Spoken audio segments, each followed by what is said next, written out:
Assalamualaikum warahmatullahi wabarakatuh. Nama saya Faisal Hamdani. Sini saya ingin menjelaskan tentang diabetes mellitus.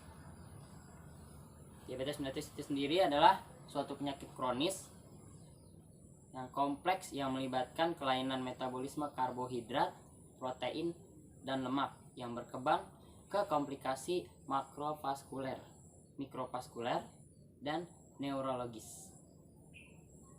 Gangguan metabolik kronis yang tidak dapat disembuhkan tapi dapat dikontrol.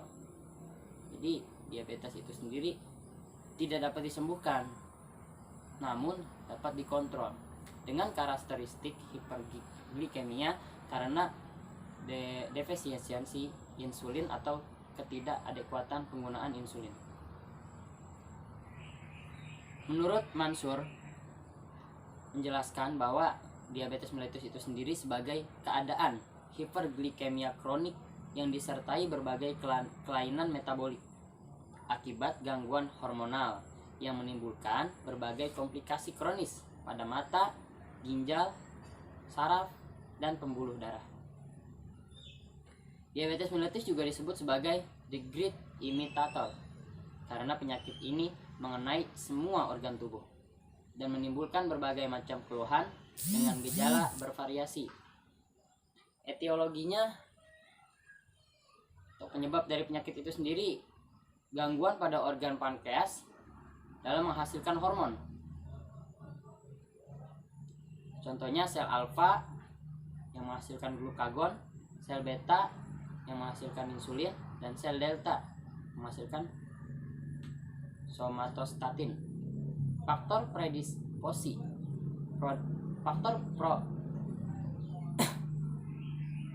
Faktor predisposisi adalah pola hidup individual dan faktor genetiknya.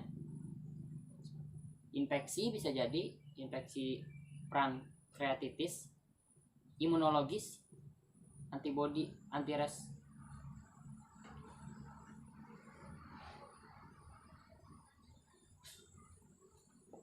imunologis, antibodi antireseptor insulin, faktor eksokrin pankreas, traumatik atau keganasan. Diabetes tipe 1. Diabetes mellitus tipe 1 ini disebabkan defisiensi insulin akibat destruksi sel beta pankreas yang absolut, bisa karena proses imunologik dan idiopatik, sehingga memerlukan injeksi insulin untuk mengendalikan kadar glukosa serum. Diabetes tipe 2 terjadi karena produksi insulin tidak cukup atau jaringan resisten terhadap insulin, sehingga terjadi gangguan pengiriman glukosa ke sel tubuh. Biasanya terjadi pada penyandang usia 40 tahun dan gejala muncul perlahan dan dapat dikontrol. Dan yang terakhir adalah diabetes gestasional.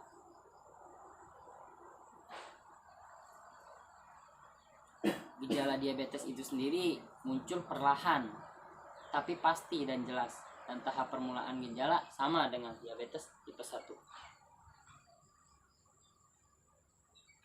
Komplikasi dari penyakit ini itu meliputi hipoglikemia dan ketoasidosis metabolik. Salah. Komplikasi dari penyakit ini sendiri itu meliputi hipoglikemia dan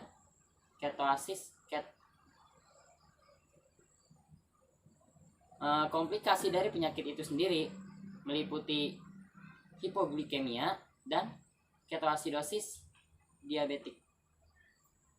Penyakit mikrovaskulernya seperti retinopati diabetik, nefropati diabetik, dan neuropati diabetik. Dan penyakit makrovaskulernya seperti ulkus atau gangren diabetika dan gangguan cerebrovaskuler. Pemeriksaan diagnostik.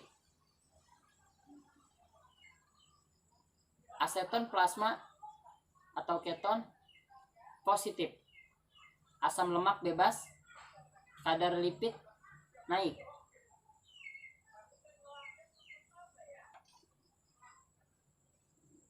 HB darah naik. HB darah kan ria. HB darah naik. Trombosit naik. Leukositas, kreatinin naik. Dehidrasi atau urin, gula, apaan sih tai kucing Penata laksana dari penyakit ini sendiri pertama adalah diet berdasarkan perhitungan berat badan nggak usah.